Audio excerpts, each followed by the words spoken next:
Storm Warning. Story by Judy Eberhardt. It was like any other late summer day, 88 degrees and hot. How can the weatherman be predicting a terrible storm, thought Molly. Just then Mom said, "I will be back soon. I need to go to the corner store to get some batteries, just in case it does storm." "Mom, do you really think we will have a storm? The weather is so nice." "We need to be prepared," said Mom. "Just in case." Mom left and was back within an hour.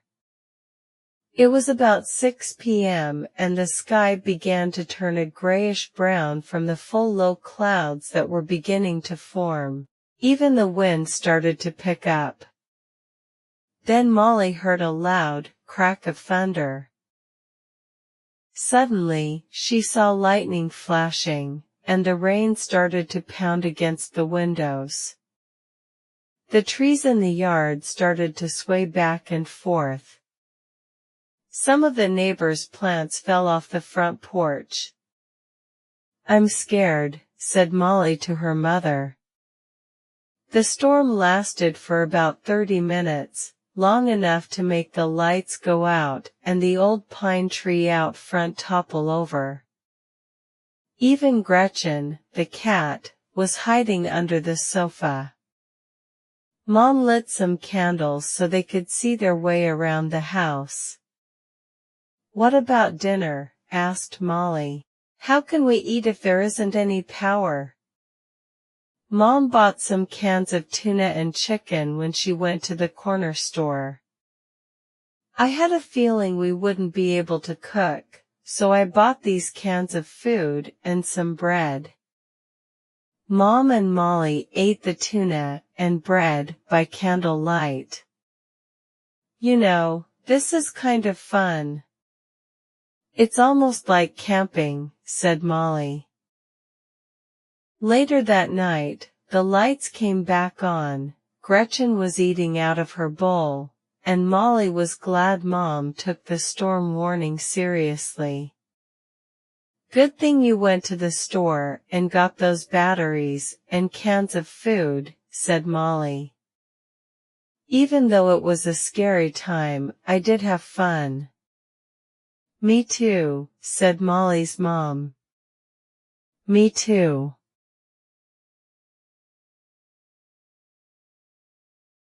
Fresh Paint. Story by Andrew Frankel. Olivia looked at her new room's dingy white walls. "They're so plain."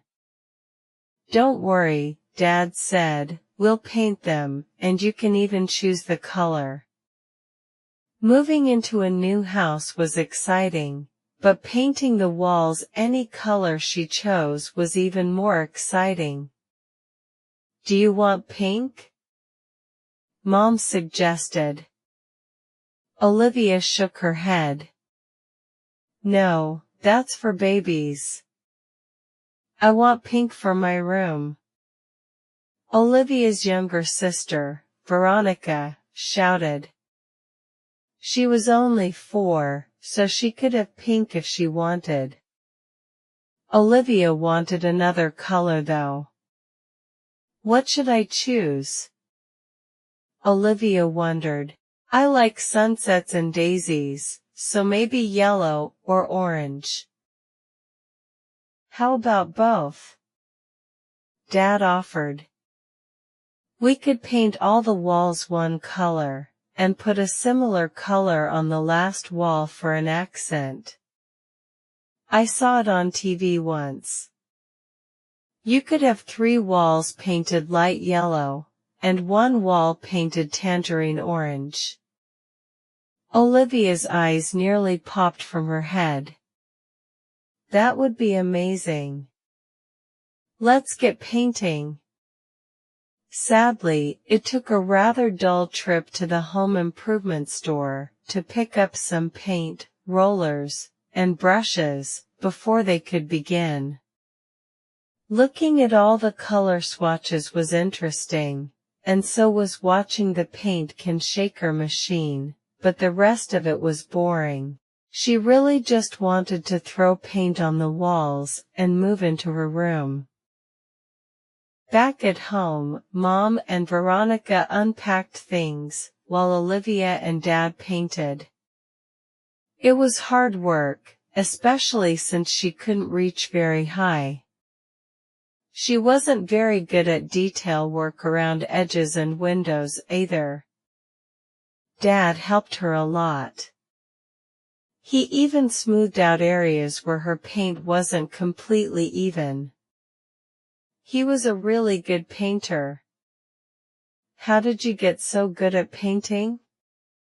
she asked him. "I painted my parents' house, my friend's house, my old apartment, and now this house. Practice makes perfect.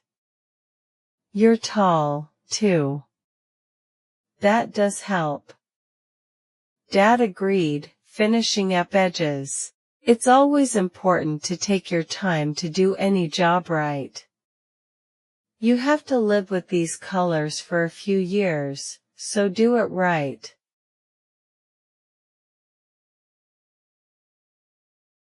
Late birthday. Story by Andrew Frankel. It was Aaron's birthday, but it didn't feel like it. Every other year, Dad took off work so he could go somewhere and do something with her and Mom. This year, he couldn't. Things are too busy at work, he'd said, and while that made sense, it didn't make it feel any better. Mom tried to cheer her up.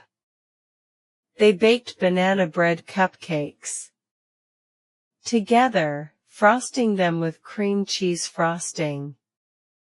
They were really good, and she even got to put some candles in them to blow out. Even so, it wasn't the same.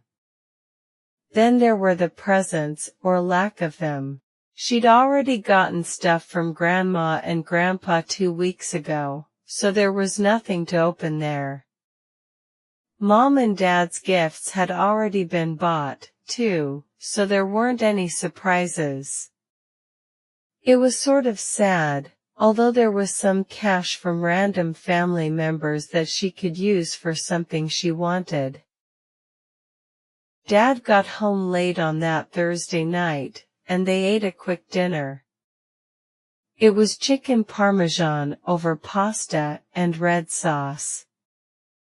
It was good, one of her favorites, but it just didn't hit the spot. More cupcakes didn't do the trick either. They watched a movie then, one she'd wanted to see, but it just made her want to cry. Dad hugged her and went to bed early, because he had a long day at work the next day. He'd be gone all day, and not return home until she was already asleep. She wouldn't see him once. How sad. That Friday was hard to get through. Her birthday was over, it had been horribly uneventful, and Dad was nowhere to be seen. How boring. She went to bed early, hoping the weekend would be better, and it was. When she woke up on Saturday, there was a string of foil helium balloons around her bed.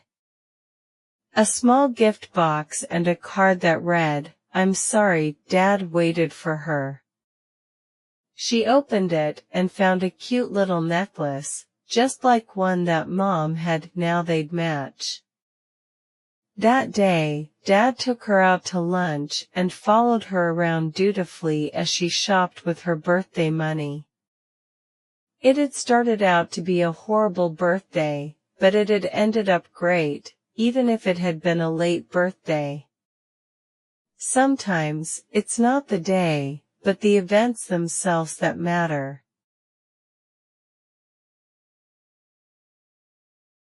First train ride. Story by Judy Eberhardt. Twins, Laura and Lily, were 10 years old. Their mom had passed away last year, and Dad was left to raise the girls alone. Some days being both Mom and Dad were a breeze, but there were days when Dad would say to himself, "How do I handle this?" Then, the unthinkable happened. Dad lost his job at the factory. He didn't know what he was going to do, and he didn't know what to tell the twins. Dad called his older sister who lived out of state. "What am I going to do with the girls being home all summer from school?" he asked his sister. "I can't leave them alone, and I need to spend all my time trying to get work." His sister said, "Why don't you send the girls to my house for the summer? I can spend time with them, and you can spend time finding a job." "Gee, I don't know," said Dad. "The whole summer away from Laura and Lily will be tough. Let me ask the girls, and I'll call you back." That night, Dad told the twins about his job, and that Aunt Nancy invited them to spend the summer at her house in Michigan. "Wow," said Lily. "At least it will be warm there this time of year." "We will miss you, Dad," said Laura. "I will miss you both too," said Dad. "I can't leave you alone, and Daddy needs to find work in order to take care of you both." "We understand," said the girls. That night the girls spoke to Aunt Nancy on the phone, and it was all settled. They would spend the summer with her. There was one thing exciting for them. They were going to take their first train ride. 2 days later, Dad took the girls to the train station and spoke to the people in charge of the train ride to Michigan. They said they would take good care of the girls on the trip. When they arrived, Aunt Nancy was there to pick them up. They called Dad that night to let him know they were okay. "We miss you," said the girls. 1 month passed, and Dad called Aunt Nancy with fantastic news. He had found a job and would be starting in 2 weeks. "I think I'll come and visit since I have 2 weeks until the new job," said Dad. They were finally all together before it was time to return home. "What a wonderful summer it turned out to be," said Dad. "It sure is," said the girls, hugging Dad.